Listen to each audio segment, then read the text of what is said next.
Hello friends, मैं VP शरद हूँ। आज हमारा जो टॉपिक है वो है भारतीय इतिहास। आज हम शुरू से भारतीय इतिहास को करेंगे और स्टूडेंट्स उसकी एक एक चीज़ अच्छे से करके चलेंगे।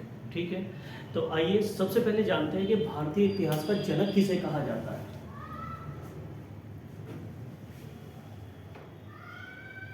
भारतीय इतिहास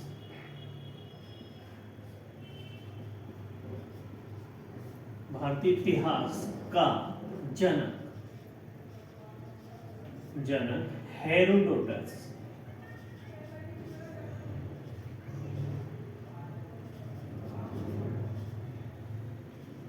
तो देखिएगा फ्रेंड्स, जो भारतीय इतिहास का जनक बोला जाता है वो हेरोडोटस को बोला जाता है।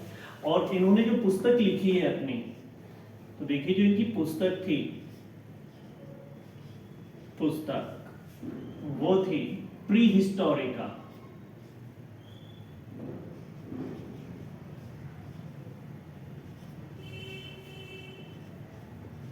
ठीक है, तो देखिए हेरोडोटस को प्री हिस्टोरिका पुस्तक का जनक जाना जाता है। आइए उससे आगे चलते हैं अभी। तो सबसे पहली बात यह है कि जो भारतीय इतिहास है वो कितने भागों में बटा है, तो वो 3 भागों में बटा है। तो देखना स्टूडेंट्स, जो भारतीय इतिहास है ध्यान से देखेंगे। भारतीय इतिहास भारतीय इतिहास 3 भागों में बटा है। तो देखिएगा, जो भारतीय इतिहास है उसको 3 भागों से हम जानते हैं, और जो इसके स्रोत है, तो स्रोत भी स्टूडेंट वो 3 है। तो देखिएगा, इसमें हमें जरा सा भी कंफ्यूज नहीं होना है। तो इसमें आगे बढ़ते हैं हम। तो जो इसके 3 भाग है स्टूडेंट्स, उनको देखते हैं। सबसे पहले जो हमारा भाग है, तो देखिएगा जो भारतीय इतिहास के भाग है, देखिए फर्स्ट पार्ट। तो फर्स्ट पार्ट है प्राक इतिहास, या करके हम ये भी कह सकते हैं प्रागैतिक इतिहास। प्रागैतिक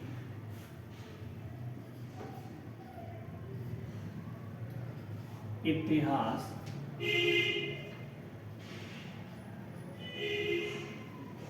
तो देखिएगा, तो जो इसके काल है, या हम कह सकते हैं जो इसका पार्टीशन किया गया है, वैसे तो जो इसके मुख्य भाग हैं वो 3 हैं। हम जैसे जानते हैं प्राचीन भारत, आधुनिक भारत और मध्यकालीन भारत, ये 3 भाग है।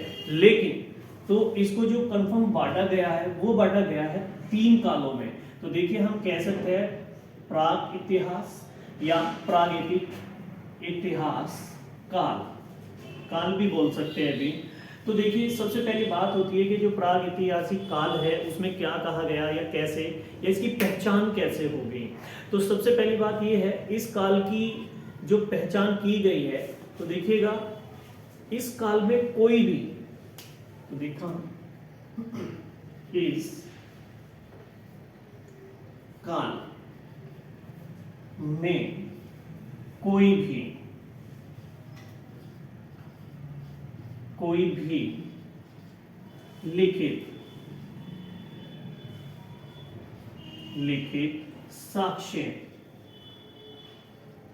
लिखित साक्ष्य प्राप्त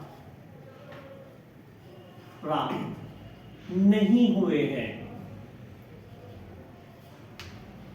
हुए हैं। तो देखिए जो ये काल है, इस काल में कोई भी लिखित साक्ष्य प्राप्त नहीं हुआ है।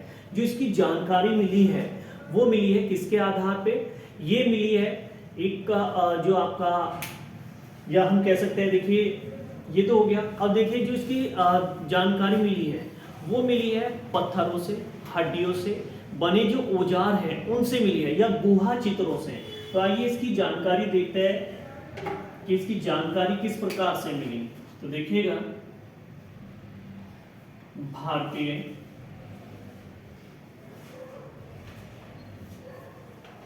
प्राक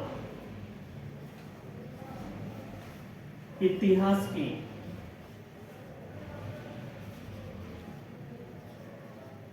इतिहास काल की, भारतीय प्राक इतिहास काल की जानकारी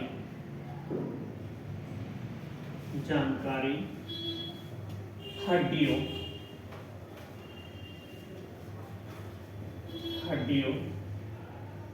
व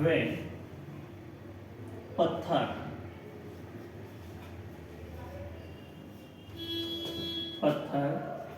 के औजारों एवं गुहा चित्रों से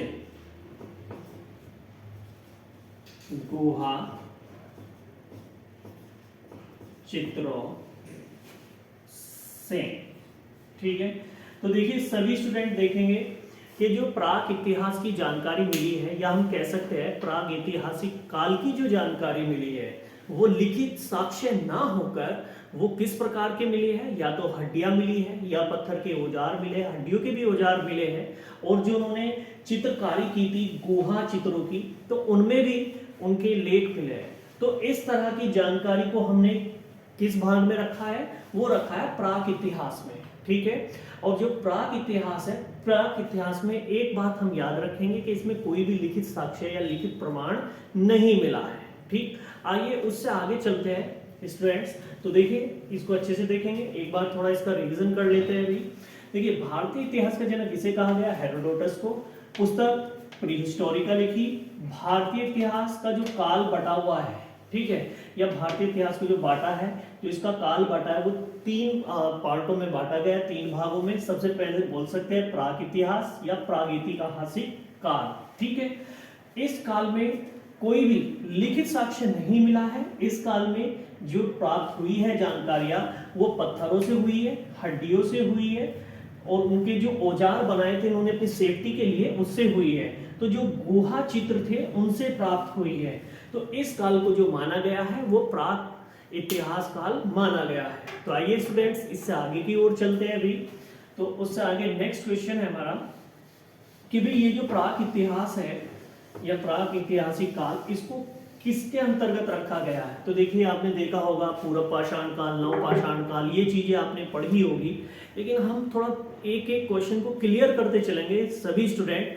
तो देखिएगा जो प्राक इतिहास है या प्राक ऐतिहासिक काल, इसका यानी कि प्राक इतिहास का विवरण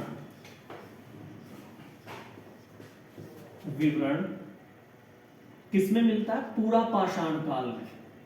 पूरा पाषाण काल में। तो देखिएगा जो इसका विवरण है वो किसमें मिलता है भाई, पूरा पाषाण काल में मिलता है, या जो इसके अंतर्गत रखा गया है वो पूरा पाषाण काल रखा गया है, ठीक है। तो अब देखिए जो प्राक इतिहास काल है, तो उसकी जो डेट मानी गई है या जो इसका समय मेंशन किया गया है वो कब से कब तक किया गया है या कैसे किया गया है। तो देखिए स्टूडेंट्स जो मानव उत्पत्ति है, मानव उत्पत्ति के 3000 ईसा पूर्व माना गया है। किसका काल, प्राक इतिहास का। तो देखिएगा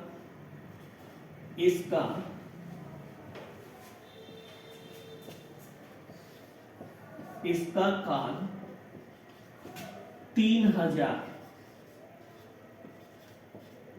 ईस्वी पूर्व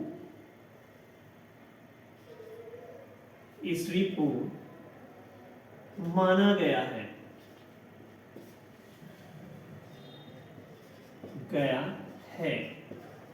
जो, ठीक है। तो देखिए जो इसका काल माना गया है अभी, वो माना गया है 3000 ईस्वी पूर्व, ठीक है। और जो क्या था, मानव उत्पत्ति से पहले, जो मानव उत्पत्ति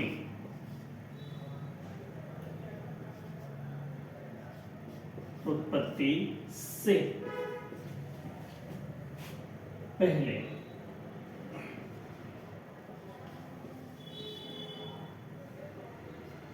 था, ठीक है।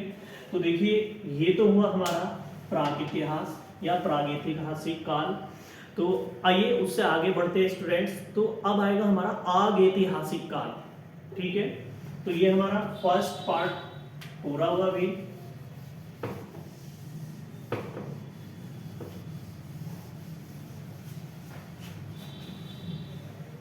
चलिए स्टूडेंट, अब नंबर 2 है हमारा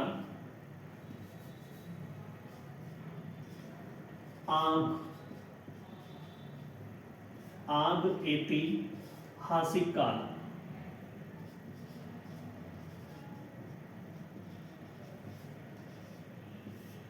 ऐतिहासिक काल।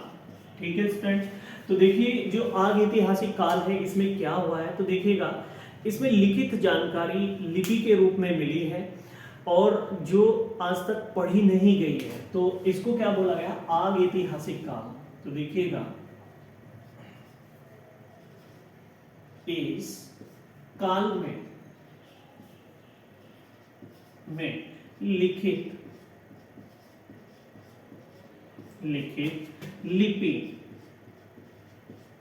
लिपि प्राप्त हुई है,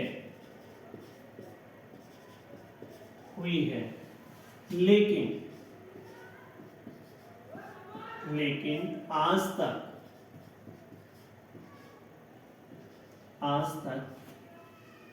किसी भी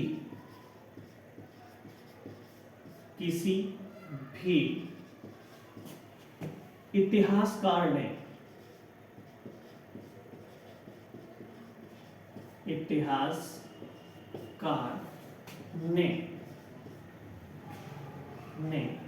इसे या इसे नहीं पढ़ा है, जिस पर या जिसे पढ़ने के लिए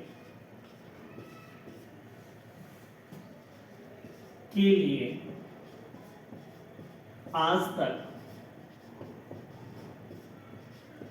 तक शोध हो रही है।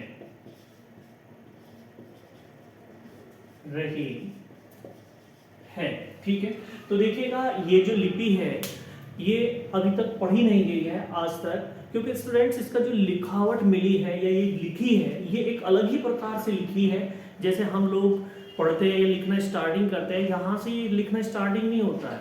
हम लोग क्या होता है, लेफ्ट से स्टार्ट करते हैं और राइट की ओर जाते हैं, और ये जो लिपि है ये राइट से स्टार्ट होती है, लेफ्ट की ओर आती है, फिर लेफ्ट से राइट की ओर जाती है, तो यहीं पे ये खत्म होती है। सही है, तो ये हमारे एकदम उल्टा होती है स्टूडेंट्स, तो इसलिए और इसकी जो लिखावट है या जो इस पे जो चिन्ह है ये चिन्हों के रूप में मिली है, तो इसलिए आज तक इसको पढ़ा नहीं गया है। तो इसको जो बोला गया है इस काल को वो ऐतिहासिक काल बोला गया है। आइए इससे आगे चलते हैं। तो देखिए जो आपका सिंधु सभ्यता है, तो देखिएगा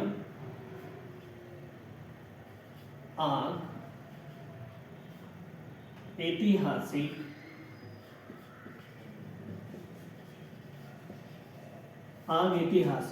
काल के अंतर्गत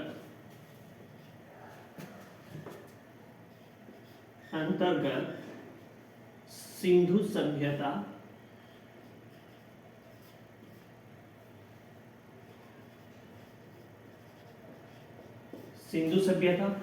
वैदिक सभ्यता। तो देखिएगा जो इसके अंतर्गत रखा गया है स्टूडेंट्स, एक तो आपका सिंधु सभ्यता को रखा गया है और एक वैदिक सभ्यता को रखा गया है।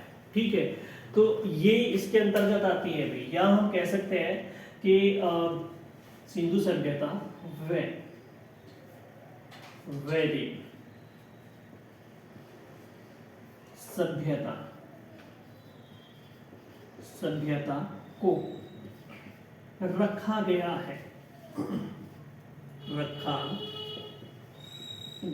है। तो देखिए ये जो आपकी लिपि है ना जो आज तक पढ़ी नहीं गई है वो किसके अंतर्गत पाई जाती है, वो सिंधु सभ्यता के अंतर्गत लिपि पाई जाती है। तो आइए एक बार उसके बारे में भी जान लेते हैं भाई स्टूडेंट्स। तो देखिएगा आपने देखा होगा, तो एक बार इसको थोड़ा रिवीजन कर लेते हैं। मैं आपको सभी को बताता हूँ भाई। तो देखिए नंबर 2 है हमारा आग ऐतिहासिक काल। तो इस काल में क्या होता है, कोई भी लिखित यानी कि जो लिखित लिपि है वो प्राप्त हुई है और इसको आज तक पढ़ा नहीं गया है, आज तक इस पर शोध चल रही है। तो ये जो लिपि है ये किसके अंतर्गत आती है, ये आती है हमारी सिंधु सभ्यता के अंतर्गत, ये लिपि जिसको पढ़ा नहीं गया है। लेकिन इसके अंतर्गत किस सभ्यता को रखा गया है, वैदिक सभ्यता को भी रखा गया है। ठीक है, आइए उससे आगे बढ़ते हैं नेक्स्ट क्वेश्चन की ओर। तो देखिए भाई ये जो लिपि है जो आज तक नहीं पढ़ी गई है, ये किस प्रकार की लिपि है या कैसे लिखी जाती है, थोड़ा सा मैं आपको बता दूं। अभी आपको थोड़ा सा कंफ्यूजन हो रहा होगा सभी स्टूडेंट्स को। तो देखिएगा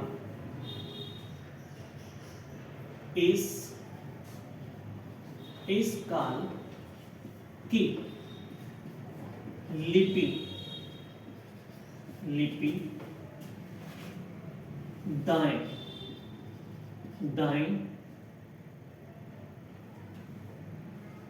दाएं से बाईं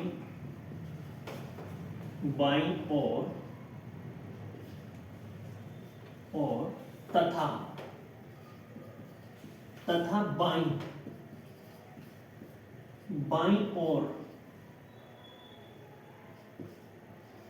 और से दाईं ओर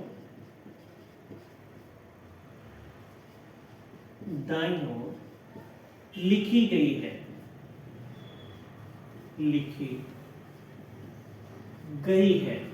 ठीक है स्टूडेंट्स।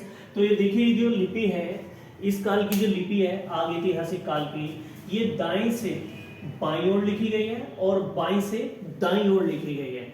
तो इसको हम अच्छे से करेंगे, कई एग्जाम में ये क्वेश्चन आया है और बहुत सारे एग्जामों में ये क्वेश्चन आ चुका है। तो इसमें ये भी पूछ लेते हैं कि इस लिपि का नाम क्या है। तो देखिए इस लिपि का जो नाम है ब्रस्ट्रोफेंदन है, ठीक है। तो आइए इसको देखते हैं। इस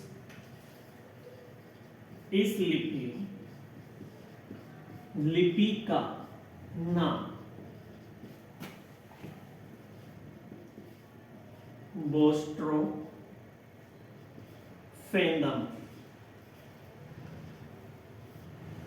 बोस्ट्रोफेनम है, ठीक है स्टूडेंट्स। तो ये जो लिपि है हमारी जो दाईं से बाईं ओर लिखी जाती है और बाईं से दाईं ओर की ओर लिखी जाती है, तो इसको बोस्ट्रोफेनम बोला जाता है, ठीक है। याद रखेंगे इस लिपि का नाम बोस्ट्रोफेनम। आइए उससे आगे बढ़ते हैं अभी। तो देखिए अब बात आती है इस जो लिपि है सिंधु लिपि में कितने मूल चिन्ह पाए गए हैं। तो देखिएगा ये इंपॉर्टेंट है।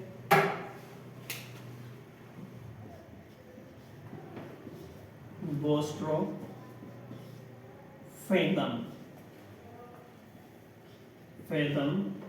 लिपि में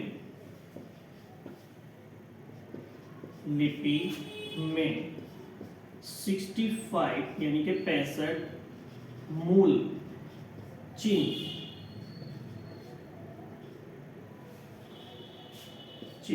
पाए गए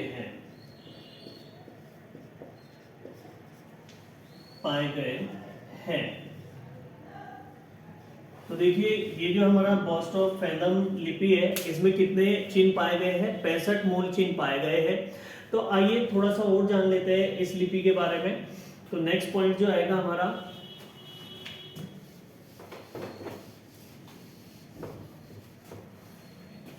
आगे की ओर चलते हैं अभी। तो देखिए जो सिंधु लिपि है, सिंधु लिपि में सबसे ज्यादा कौन से चिन्ह पाए गए हैं, किस प्रकार के चिन्ह पाए गए हैं, तो ये भी क्वेश्चन आ जाता है। तो देखिएगा सिंधु लिपि में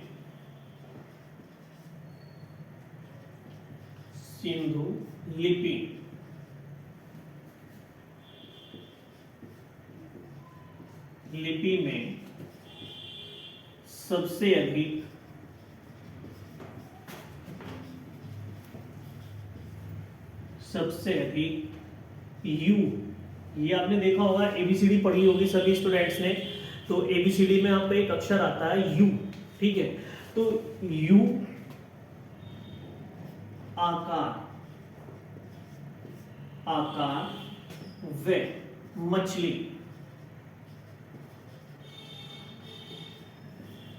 मछली के चिन्ह पाए गए हैं।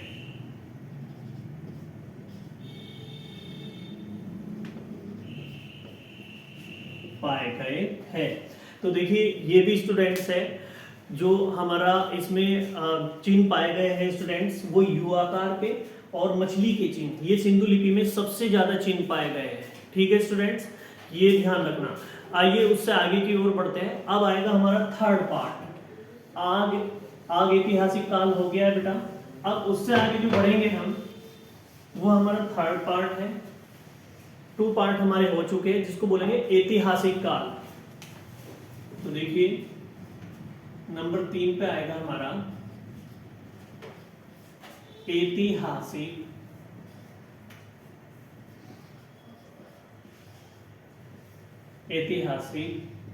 काल। ठीक है, तो देखिए जो हमारा नंबर 3 पे ऐतिहासिक काल आता है, ऐतिहासिक काल में क्या क्या घटनाएं हुई है। तो सबसे पहली बात, जो ऐतिहासिक काल है इसको किस तरह से पहचानेंगे, तो देखिएगा इस काल में लिखित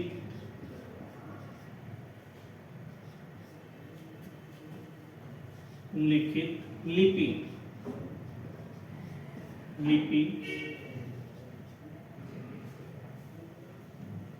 पाई गई है,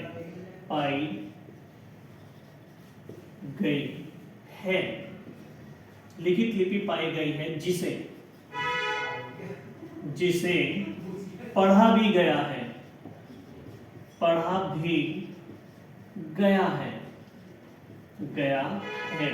तो देखिएगा सभी स्टूडेंट, जो हमारा तीसरा पार्ट है जिसको ऐतिहासिक काल बोला गया है, ऐतिहासिक काल बोला गया है, उसमें लिपि जो पाई गई है उसको हमने पढ़ा भी है।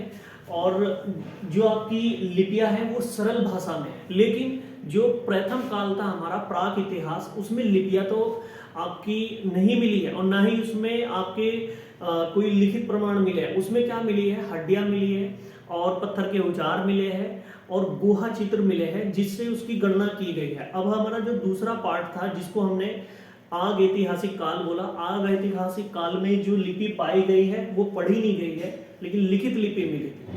लेकिन इसमें जो लिपि मिली है वो पढ़ी गई है, ठीक है, और वो लिखित लिपि मिली है। तो ये हमारा ऐतिहासिक काल कहलाएगा।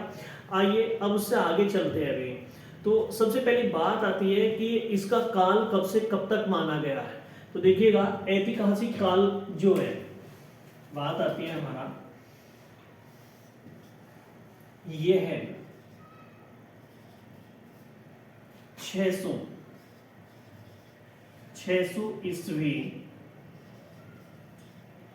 ईस्वी पूर्व से आगे माना गया है।